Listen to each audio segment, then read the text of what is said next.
We're continuing Ashur Charuch Orachaim, Hilchot Shabbat, and we're up to Siman Shin Aleph, Seif Lamed Hey, and Daf Pei Gimel Amud Aleph of the regular prints of your Mishna Beruras. Maran writes, Levedim Akashim Asur La'avyam B'Reshut Harabim. Levedim were pieces of material made out of pressing animal hair together. And they were tough. They were not soft and easy to wear. They were thick. They were tough, and usually used by shepherds traditionally. And says the Shulchan Aruch, this you cannot bring in the Reshut Harabim, or even in Carmelit, when you are putting them on you, when you are me'utaf b'hem.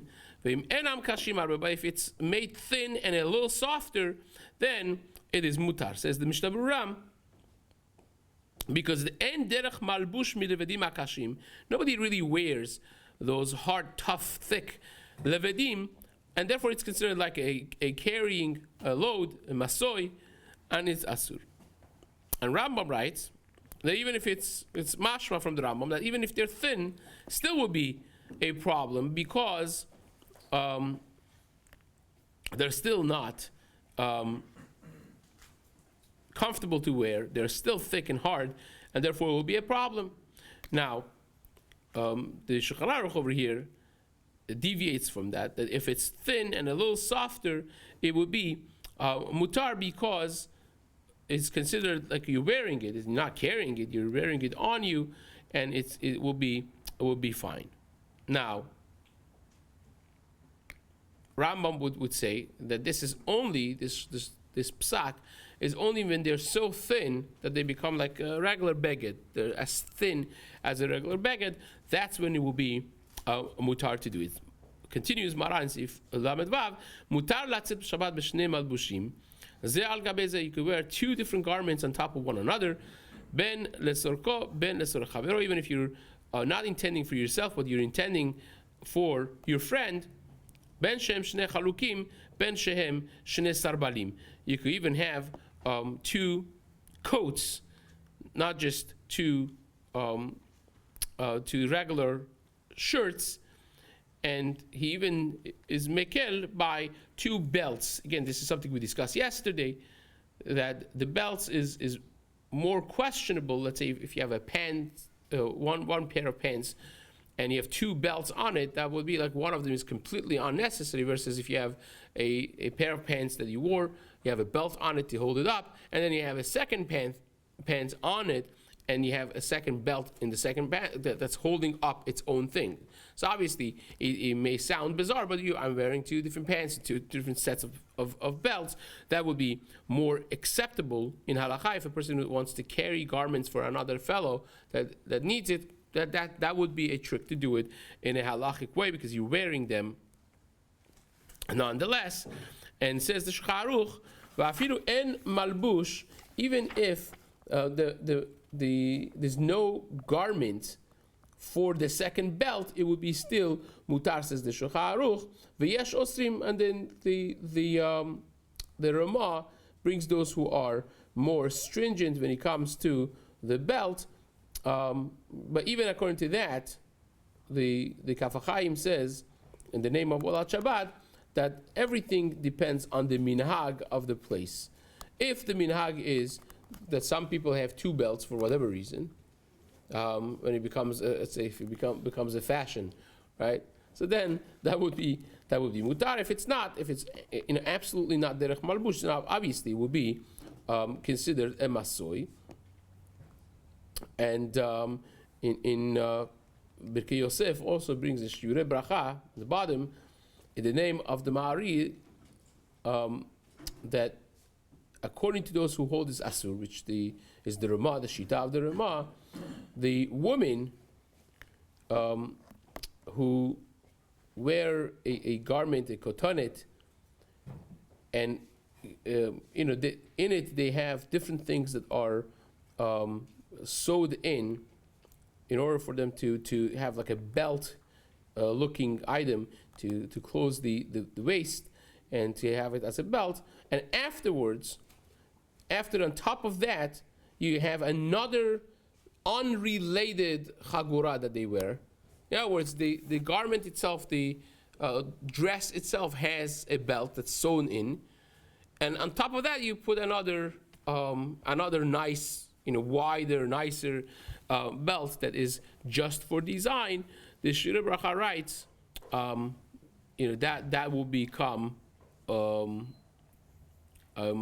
a question. This question exactly, and it's not necessary. It's just they put this like silk, beautiful belt on top in order to just have it as a design. It's not helping the dress at all. It's not the real chagora. It's not the real belt. The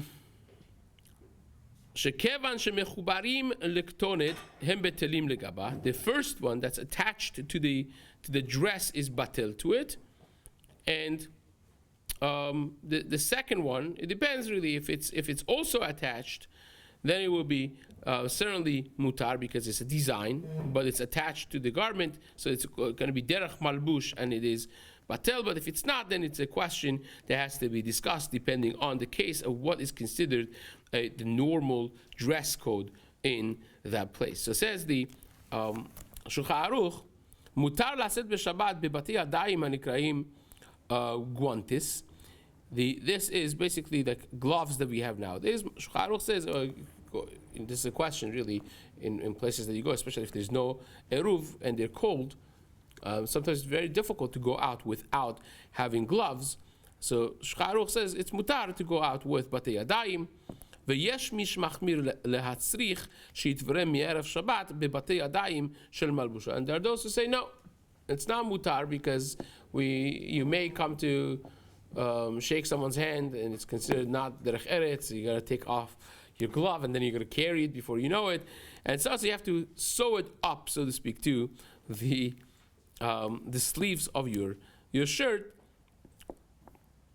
in a way that's attached now to your garment. Or you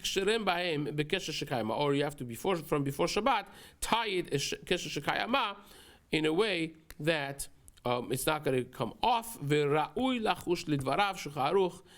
Says it's befitting to be machmir like this second, more stringent shita that we just mentioned, that the person should have it kind of attached and not just separately worn item. Now this, the reason for it is because you may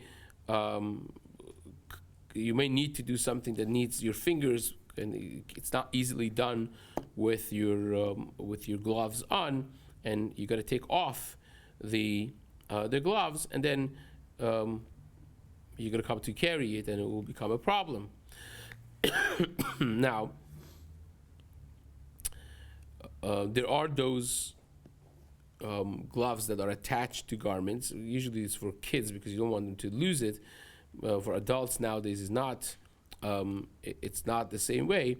So it becomes a question, according to the Psak of the Shulchan Aruch, which seems to be more stringent in this halacha. What becomes halacha lemaaseh? Now, Mara Shulchan Aruch holds meikar adin like the mekelim, right? He brings the stam v'yesh halacha kestam. He brings the lenient opinion first, and that is his de'ah. He just says at the end that it's befitting to try to be machmir if possible. So that's the psak of Shulchan Aruch. But the number of achronim, starting from the Eliyahu Rabbah, they write that if it's not kesher shekayama, at least, or sewn up, is not really batel to your dress code, and it will become a problem, right? But nevertheless, the Kaf HaChaim writes that the psak of the achronim is like the Shulchan Aruch, that you like the hachra'ah of Shulchan Aruch at the end, that you l'chatchila need to have a kesher shekayama. And he says at the end, Ra'ui lachush ledivra machmirim. That's the psak of Kaf HaChaim. Now, this has been followed also by Rab Chaim Palaji and many of the contemporary poskim of the time of the Kaf HaChaim and before him. But at the end of the day, the Bach writes that nowadays that we barely have Rashut HaRabim, right? This is a whole question by itself. This is really a Siman Shin Gimel. We haven't gotten there, and Shin Mem Hey. It's two places that Shulchan Aruch discusses this, whether or not nowadays we even have Rashut HaRabim Deoraita. So nowadays that we don't perhaps have Rashut HaRabim, it's more easy to be Mekel, even despite the psak of the Shulchan Aruch. And nowadays that we also have Eruv on top of it, of Surat HaPetach, then it definitely could be more Mekel. So therefore, Obadiah's psak and his sons as well would be that if you have a makom sheish lo eruv, so then you could lechatchila wear your gloves and no worries. If it's a makom she'en lo eruv, then mekar adin, there's room to be mekel. So Obadiah writes that if you live in a place that is extremely cold, like you have somewhere that is very uncomfortable. Sorry, this is his son. That is very, very cold and uncomfortable, and nobody is going to come in the right mind to take the gloves off, because even a moment of having your hands exposed to the brutal cold of the winter, it's going to be difficult. So therefore, we're not choshesh, we're not concerned that they're going to come to take it off and walk with it in the Rashut HaRabim. So therefore, it would be more to rely on. It would be more logical to be mekel in that scenario. So that is as far as the gloves are concerned. Nowadays, says the Shulchan Aruch, one more seif over here. Da hayotze b'Shabbat b'talit shena metzuyeset keilchata chayav mipnei she'otam achutim chashuv hem etzlo. A person that goes out with a talit she'eno metzuyeset keilchata is not properly done, the tzitziot. Now, either it could be because the talit is too small, or because the tzitziot are not proper. So it says the Shulchan Aruch, because the tzitziot themselves are valuable, that is considered that you are carrying the tzitziot with you, right? So aside from the fact that you may be in trouble because of the talit, right? But you're also going to be in trouble for the tzitziot. For instance, if you put the talit has 5 corners, and you put 5 tzitziot instead of 4, right? You're not supposed to do that. 5 corners is the chayav b'tzitzit, but you only put it on the 4 farthest ones, and that would be kasher. If you put 5, so then you're carrying the talit. If you put 3, then you're carrying all the 3 because it's not kasher. Harvadi actually talks about this in Yechavedat, in I believe it's in Chelek Hey Siman Bet, if I'm not mistaken, of Yechavedat. There he's discussing the Shita of the Vilna Gaon and Shulchan Aruch Harav, that they require a larger, and Chazon Ish perhaps, that they require a larger shiur for talit katan. So if you don't have that shiur of talit katan, according to them, you're going to the street with this garment that is small, so it's not minimum of shiur of being chayav b'tzitzit. So you're not in trouble, you're just not wearing tzitzit. But then you are wearing tzitzit, it's too small, right? So it's considered, perhaps the Pri Megadim says that's considered perhaps carrying the tzitziot on Shabbat. That's a footnote to that Shuvah that already goes back and forth to discuss whether or not this actually sticks la halacha in that specific scenario. But again, this is something to be mindful of as a person chooses their talit katan.